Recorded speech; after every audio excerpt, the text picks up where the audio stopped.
Antes de continuar con el video, te invito a que te suscribas al canal para no perderte ninguno de los videos que estamos publicando todos los días. También deja un comentario aquí, de dónde estás viendo el video, si tienes alguna petición de oración o alguna necesidad o algún comentario sobre el video, y con mucho gusto estaremos en contacto. Y comparte el video con otras personas si es de bendición para tu vida. Hoy en día hay muchas iglesias que están llenas de personas que realmente no son creyentes de verdad. Son falsos convertidos. Han hecho una falsa confesión y han creído un falso evangelio. Hoy vamos a considerar la historia de una iglesia que dio el testimonio de una verdadera conversión y poder examinar nuestras vidas a ver si también estamos en esa fe.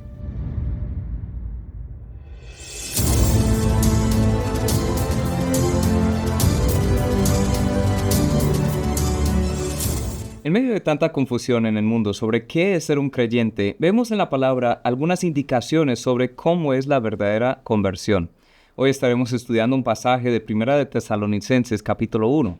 El apóstol Pablo fue un misionero que estableció esta iglesia. Vemos esa historia en Hechos, capítulo 17, y fue algo milagroso cómo se estableció esta iglesia. De hecho, él pasó muy poco tiempo con ellos. Fueron pocas semanas, 3 semanas que estaba con ellos, y un poco más antes, un poco más después, pero él tuvo que salir en apuros. Pero durante ese tiempo Dios obró algo milagroso en los corazones de los tesalonicenses. Es algo que nosotros podemos ver y experimentar en nuestras vidas también. Vamos a ver lo que él escribe luego en una de las primeras cartas que él escribe en la Biblia, que es Primera de Tesalonicenses capítulo 1. Dice el versículo 1: Pablo, Silvano y Timoteo, a la iglesia de los tesalonicenses, en Dios Padre y en el Señor Jesucristo. Gracia y paz sean a vosotros, de Dios nuestro Padre y del Señor Jesucristo. Damos siempre gracias a Dios por todos vosotros, haciendo memoria de vosotros en nuestras oraciones, acordándonos sin cesar delante del Dios y Padre nuestro, de la obra de vuestra fe, del trabajo de vuestro amor y de vuestra constancia en la esperanza de nuestro Señor Jesucristo. Porque conocemos, hermanos amados de Dios, vuestra elección, pues nuestro evangelio no llegó a vosotros en palabras solamente, sino también en poder, en el Espíritu Santo y en plena certidumbre. Como bien sabéis cuáles fuimos entre vosotros por amor de vosotros. Y vosotros vinisteis a ser imitadores de nosotros y del Señor, recibiendo la palabra en medio de gran tribulación con gozo del Espíritu Santo, de tal manera que habéis sido ejemplo a todos los de Macedonia y de Acaya que han creído. Porque partiendo de vosotros ha sido divulgada la palabra del Señor, no solo en Macedonia y Acaya, sino también en todo lugar. Vuestra fe en Dios se ha extendido, de modo que nosotros no tenemos necesidad de hablar nada, porque ellos mismos cuentan de nosotros la manera en que nos recibisteis y cómo os convertisteis de los ídolos a Dios para servir al Dios vivo y verdadero y esperar de los cielos a su Hijo, al cual resucitó de los muertos, a Jesús que nos libra de la ira venidera. Entonces, en medio de tantas confusiones sobre qué significa ser un creyente, cómo es la verdadera conversión, aquí vemos un gran testimonio. Estos tesalonicenses recibieron la palabra de Dios predicada por el apóstol Pablo, pero luego siguieron algunas evidencias, y vamos a considerar esas evidencias. Y vamos a examinar nuestras vidas a la luz de la evidencia que vemos aquí en la palabra. Son 3 elementos a una conversión verdadera, 3 cosas que se repiten en este texto 2 o 3 veces y también a lo largo de la Escritura sobre la verdadera conversión. 3 evidencias que son fe, amor y esperanza. Vamos a ver estas cosas. Primeramente, los tesalonicenses comenzaron en la fe que actúa. Debemos comenzar en la fe que actúa. Para experimentar una verdadera conversión es absolutamente necesaria la fe, es indispensable la fe para la vida cristiana. Sin fe es imposible acercarnos a Dios, dice en Hebreos 11, 1 y 6. Es pues la fe, la certeza de lo que se espera, la convicción de lo que no se ve. Versículo 6, pero sin fe es imposible agradar a Dios, porque es necesario que el que se acerca a Dios crea que le hay, que es galardonador de los que le buscan. ¿Cómo es la fe? La fe es simplemente esperar en algo que no vemos. Y todos necesitamos fe para vivir en este mundo. Estamos ejerciendo fe ahora mismo en las redes sociales para ver este programa. Estamos ejerciendo fe en la silla en que estamos sentados, en el piso en que estamos parados para sostener el peso nuestro. Sostenemos fe en el techo que está sobre nosotros para no caer encima. Tenemos fe en muchas cosas, pero para ser salvos debemos tener fe en Dios. Abandonarnos en sus promesas, en sus manos, es confiar en Él. No solo creer que existe, sino acercarnos con esa convicción de fe. Serás salvo por medio de la fe, únicamente. Dice en Efesios 2, 8 y 9, porque por gracia sois salvos por medio de la fe.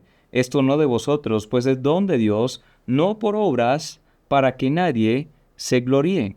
Pues en nuestro texto en 1 de Tesalonicenses 1:3 dice que dan testimonio de la obra de vuestra fe. Parece un poco contradictorio, ¿no? Que si estamos hablando de que la fe es creer en Dios, no es buscar ganar nuestra salvación por lo que hacemos, ¿por qué dice aquí la obra de vuestra fe? Y luego el versículo 9 dice, ¿cómo os convertisteis de los ídolos a Dios? Es como una evidencia de que han tenido una verdadera fe. A primera vista, la obra de vuestra fe no tiene sentido, porque fe no es una obra. Hay dos lados para entender eso. La fe verdadera deja que Dios obre mi salvación. La fe verdadera deja que Dios obre mi salvación. La obra de Dios es que creas. Él quiere que creas. Él dice en Juan 6:28, entonces le dijeron, ¿qué debemos hacer para poner en práctica las obras de Dios? Jesús responde en el versículo 29, esta es la obra de Dios, que creáis en el que Él ha enviado. La obra de Dios es nuestra fe. Nuestra fe es la obra de Dios. Tenemos fe en lo que Él hace y no en lo que hacemos. No confío en mis obras, yo confío en su obra para salvarme. Romanos 4:5 dice esto, mas al que no obra, sino cree en aquel que justifica al impío, su fe le es contada por justicia. La salvación es una obra de Dios. Entonces, la obra de vuestra fe, un lado para entender esto es decir, bueno, nuestra fe está en la obra de Dios. La obra de nuestra fe es en lo que Dios ha hecho por nosotros para nuestra salvación. Cuando la fe está en nosotros, Dios es el que nos ha salvado. Muestra que Dios es el que salva. Juan 3 también dice de esa forma que los que se acercan a la luz, muestran que sus obras son hechas en Dios, no en sí mismos. Nosotros no podemos nunca ganarnos la salvación. Ahora bien, hay otro lado para entender esto. La obra de vuestra fe puede hablar sobre esa evidencia. La fe verdadera causa que yo viva una vida distinta. Las obras que siguen la fe son evidencias que hay una fe genuina.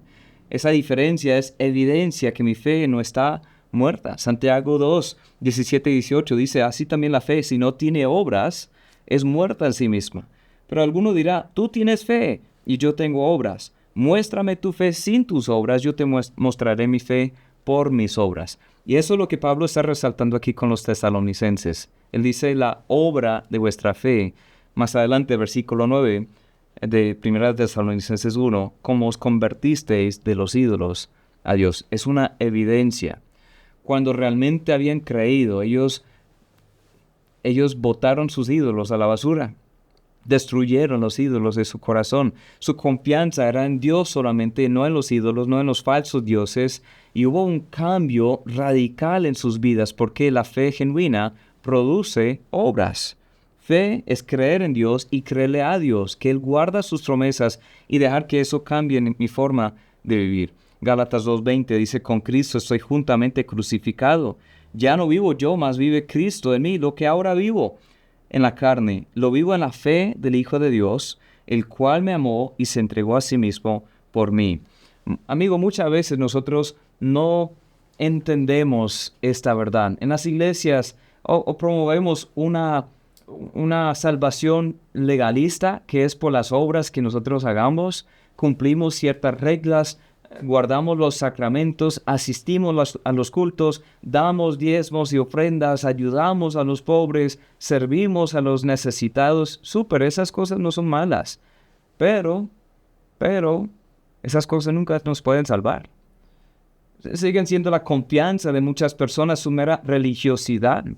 Pero una verdadera fe se abandona en manos de Dios y luego trae evidencias que ya hay una vida cambiada. Cuando nosotros somos salvos de verdad, cuando hemos convertido de los ídolos a Dios, dejamos atrás a los ídolos. Ya no tenemos confianza en esas cosas que nos salvan. Nosotros confiamos en Dios. Ya no vivimos para la carne, buscando lujurias en este mundo, buscando llenarnos de cosas que nunca satisfacen. No, antes nos llenamos de Dios. Es una evidencia, la fe que obra, la fe que actúa.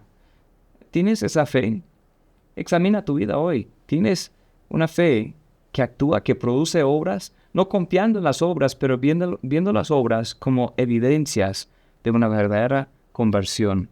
La fe que actúa. La segunda cosa que vemos es que ellos no solo comenzaron con fe que actúa, sino continuaron en el amor que impulsa. Continuaron en el amor que impulsa. Primero de Tesalonicenses 1:3 dice, del trabajo de vuestro amor. Y el versículo 9 dice, para servir al Dios vivo y verdadero. Habla del trabajo, del servicio motivado, impulsado por el amor. Pablo les recordó a la iglesia aquí, a los tesalonicenses, que no hacían las cosas para Pablo, sino para Dios. El que los salvó, el que los redimió y amó primero. Nuestro ministerio principal es ayudar a otros a entender y recibir y vivir en ese amor perfecto de Dios. Primero de Juan 4:9-11 dice, en esto se mostró el amor de Dios para con nosotros, en que Dios envió a su Hijo unigénito al mundo para que vivamos por Él. En esto consiste el amor, no en que nosotros hayamos amado a Dios, sino en que Él nos amó a nosotros y envió a su Hijo en propiciación por nuestros pecados. Amados, si Dios nos ha amado así, debemos también nosotros amarnos unos a otros. ¡Qué gran ejemplo de amor! Dios nos amó primero. Nosotros no éramos amables, éramos pecadores, enemigos de Dios, lejanos de Dios, separados de Él por nuestras iniquidades y pecados. Pero Dios nos amó aún así. Dios nos conoció perfectamente, aún así nos amó, hizo posible que fuéramos salvos. Y al entender ese amor, comenzamos a amar como Él. Al entender ese amor y comenzar a amar como Él, queremos servirle. Queremos servir a otras personas. Es un servicio, una labor que se impulsa por el amor. Piensa lo que hizo el Señor por ti. Si tú eres salvo de verdad, piensa en ese momento de la salvación. No merecías nada. Es por la gracia de Dios solamente que tú y yo podemos estar delante de Él, justificados, salvos, declarados inocentes. Es solamente por su amor que nosotros podemos entrar en su presencia. Y su amor que lo llevó a la cruz del Calvario para pagar nuestra deuda. ¿Has recibido ese amor? Eso lo cambia todo. Cada vez cuando consideramos el amor de Cristo nos impulsa a hacer más para Él, a seguir trabajando porque sabemos que más personas deben saber de este amor. Dice en 1 de Corintios 15, 57 y 58 más, gracias sean dadas a Dios, que nos da la victoria por medio de nuestro Señor Jesucristo. Así que hermanos míos, amados, estad firmes y constantes, creciendo en la obra del Señor siempre, sabiendo que vuestro trabajo en el Señor no es en vano. ¿Cómo vamos a seguir trabajando y trabajando, sirviendo en el ministerio? Una verdadera conversión, sí, inicia con una fe que nos lleva a actuar, a producir obras, pero también nos impulsa a continuar sirviendo, trabajando, pero motivado por el amor, no por otras cosas. La razón que muchas personas se retiran de las iglesias, de la fe cristiana, dicen ya no más, es que nunca han recibido este amor, no han entendido el amor de Cristo. Y pues hacen las cosas para que Dios les ame, pero Dios ya nos ama. Dios nos ama porque Él es amor, no tenemos que ganar su amor, Él ya nos ama. Pero al recibir el amor de Dios, eso impulsa un servicio total a Él. Queremos trabajar, queremos servir. Eso está en el centro de todo.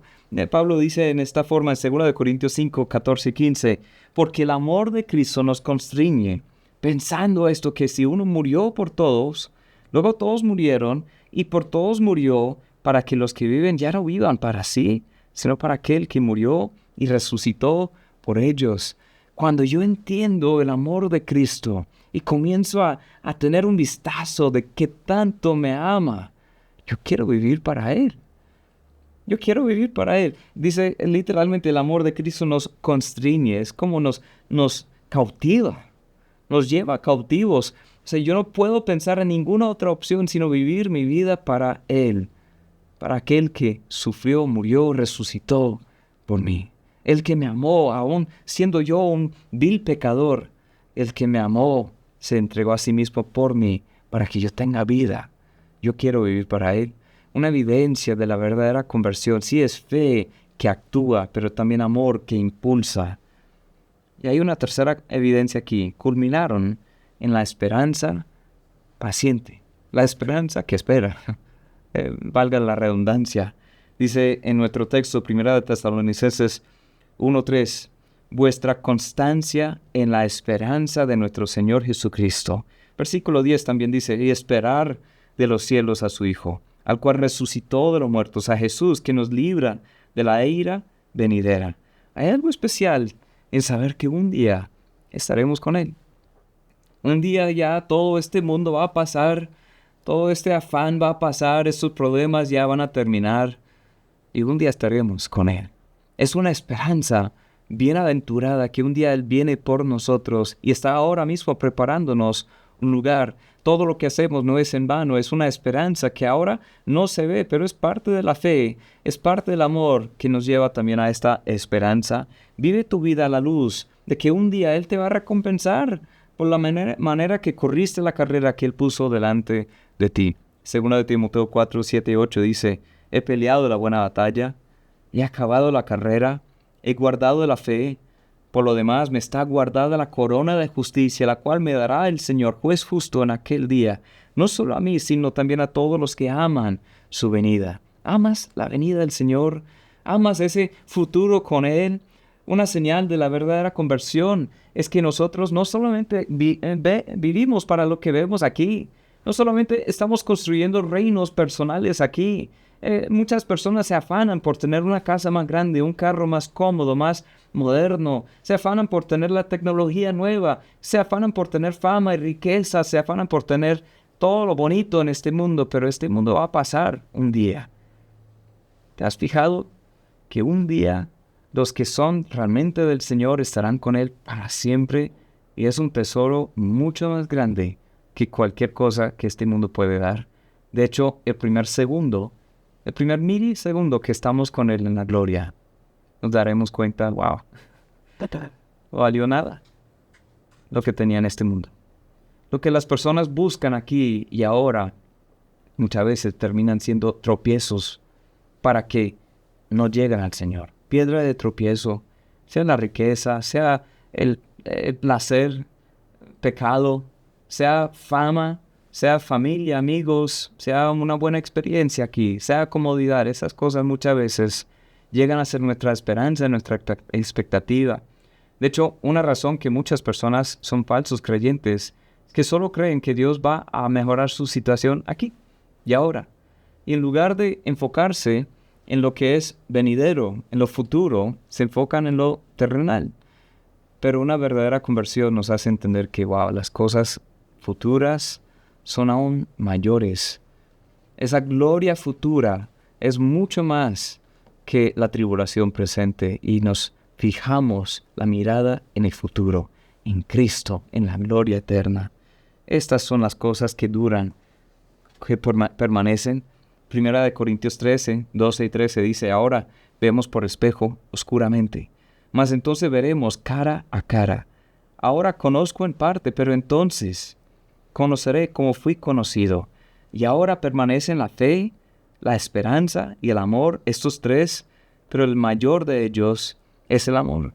Esas tres cosas van de la mano casi siempre en la Biblia. La fe, la esperanza, el amor. La fe que actúa, el amor que impulsa a servir y la esperanza que espera pacientemente. ¿Tienes estas evidencias en tu vida? Examínate ahora mismo a ver si en verdad estás en la fe. ¿Tienes una fe que se evidencia por una vida cambiada? Los tesalonicenses habían dejado atrás los ídolos. ¿Tienes un amor que te impulsa a amar, servir a otros y a Dios? no con pretextos, no con intereses, no simplemente porque Dios te amó y tú amas a Dios y tú quieres honrarle a Dios con tu vida. Tienes una esperanza que va mucho más allá de las circunstancias de la vida, que ninguna tribulación pueda quitar, porque es una esperanza fija en algo fijo, porque el Señor que prometió las cosas siempre cumple sus promesas. Tienes esa esperanza, ese amor, esa fe. La iglesia en Tesalónica era marcada por su verdadera conversión. ¿Has sido verdaderamente convertido? ¿O estás convertido o no estás convertido? No hay un intermedio. O estás en la fe o no estás en la fe. O eres salvo o no eres salvo. ¿Cómo puedes convertirte de verdad? Es algo muy simple. Debes arrepentirte de la autoadoración, de la autojusticia y de cada ídolo que tienes en tu vida. Y luego depender totalmente, completamente, únicamente en Cristo Jesús como tu Señor y Salvador. Es un cambio de mente, es el arrepentimiento que lleva a un cambio de confianza y se evidencia con un cambio de vida. No es decir que tienes que reformar toda tu vida o dejar cada pecado para que Dios te acepte. No, eso viene después.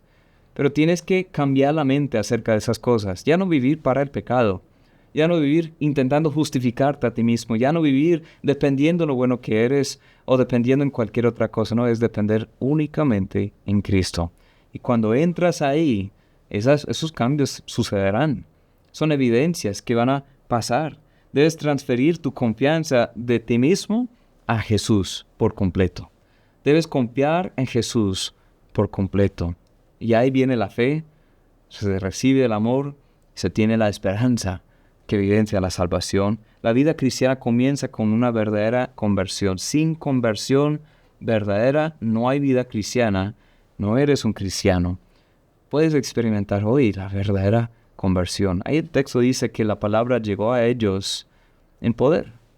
Porque ellos no recibieron esa palabra como palabra de Pablo, palabra de otros misioneros, apóstoles o predicadores, no, sino palabra de Dios. Recibieron la palabra. ¿Estarías dispuesto a recibir la palabra? Esta iglesia también era marcada por su testimonio mundial.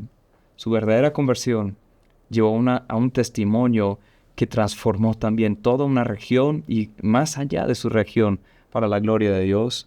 En nuestro texto, lo que leímos al principio, 1 Tesalonicenses 1:7, dice: de tal manera que habéis sido ejemplo a todos los de Macedonia y de Acaya que han creído, porque partiendo de vosotros ha sido divulgada la palabra del Señor, no solo en Macedonia y en Acaya, sino que también en todo lugar. Vuestra fe en Dios se ha extendido, de modo que nosotros no tenemos necesidad de hablar nada.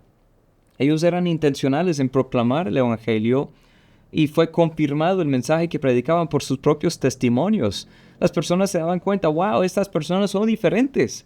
Antes eran así y ahora son diferentes. Antes los conocíamos como idólatras y ahora adoran a Dios. Antes servían a sí mismos y ahora sirven a Dios. Antes se preocupaban por las situaciones materiales y temporales de esta vida y ahora esperan en algo futuro que nada ni nadie puede quitar. De hecho, ellos estaban pasando por tribulaciones y aún así guardaban la esperanza.